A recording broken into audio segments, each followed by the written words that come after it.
বিসমিল্লাহির রহমানির রহিম। আসসালামু আলাইকুম। এখন রমজান মাস চলছে, তাই ভাবলাম জাকাত নিয়ে একটা ভিডিও করি। আপনাদের সবাইকে এই ভিডিওতে স্বাগতম। আমরা তো সবাই জানি ইসলামের ৫টা স্তম্ভ আছে। সেগুলো হচ্ছে ঈমান, নামাজ, রোজা, হজ এবং জাকাত। এই ৫টা স্তম্ভের মধ্যে জাকাত ছাড়া বাকি ৪টি আসলে আত্মার উন্নতির জন্য। এগুলোর সাথে সরাসরি টাকা পয়সা বা সম্পদের কোনো সম্পর্ক নাই। হ্যাঁ, আপনি বলতে পারেন যে হজ করতে তো অনেক টাকা লাগে। কথা সত্য, কিন্তু এই টাকাটা আসলে লাগে মক্কায় আসা যাওয়া এবং থাকা খাওয়ার খরচ হিসাবে। ধরেন কারো বাড়ি যদি মক্কায় হয়, তার কিন্তু তেমন কোনো টাকা পয়সা খরচ হবে না। তাই হজ করতে সরাসরি টাকা লাগে না।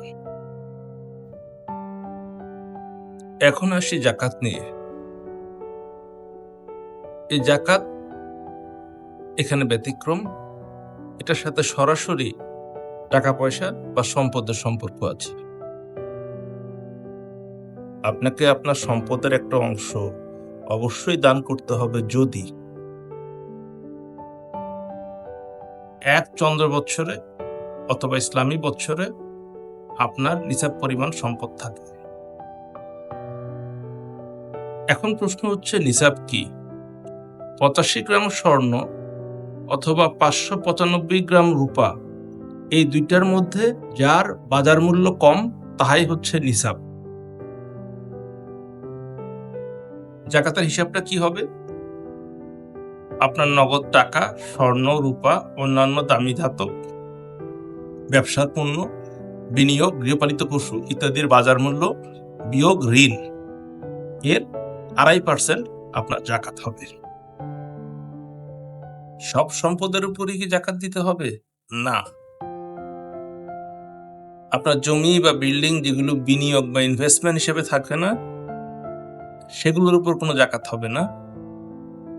এছাড়াও আপনার যদি কারখানা থাকে তার যন্ত্রপাতি, যদি অফিস থাকে তার আসবাবপত্র, ব্যবহারের গাড়ি বা অন্যান্য ব্যবহারের জিনিসপত্রের উপরও কোনো জাকাত হয় না।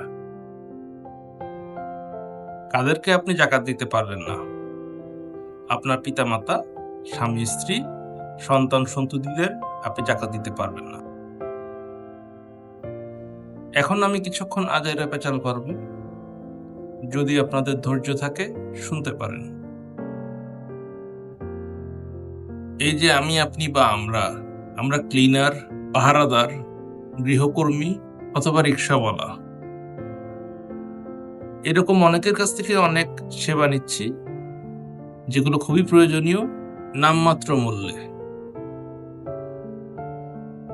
এখন আমি যা বলবো তা আপনাদের মধ্যে অস্বস্তি তৈরি করতে পারে, কিন্তু অনুরোধ রইল ধৈর্য ধরে যদি একটু শোনেন। কিন্তু কেন?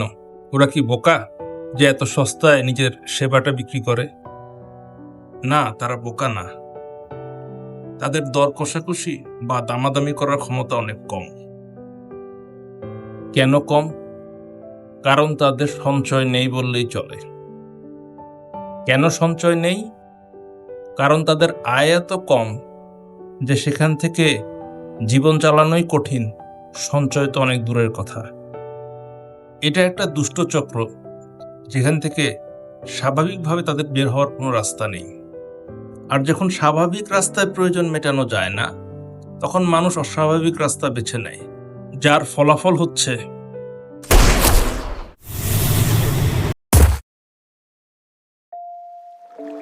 ভয়ঙ্কর সব অপরাধ। তবে এর সমাধান কি?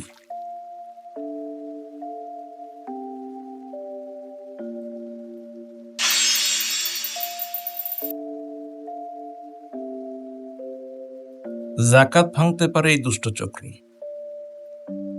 কিভাবে?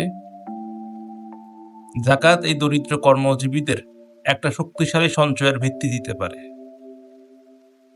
এই সঞ্চয় থাকার কারণে এই নিম্নবিত্ত শ্রমিকেরা তাদের শ্রম সস্তায় বিক্রি করবে না, তারা দামাদামি বা দর কষাকষি করার মতো সুযোগ পাবে।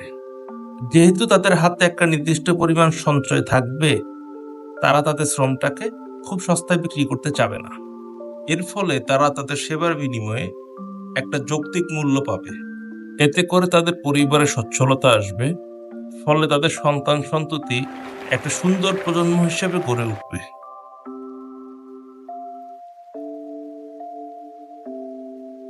তাই আসুন জাকাত দেই, বসবাসের উপযোগী সমাজ গড়ি।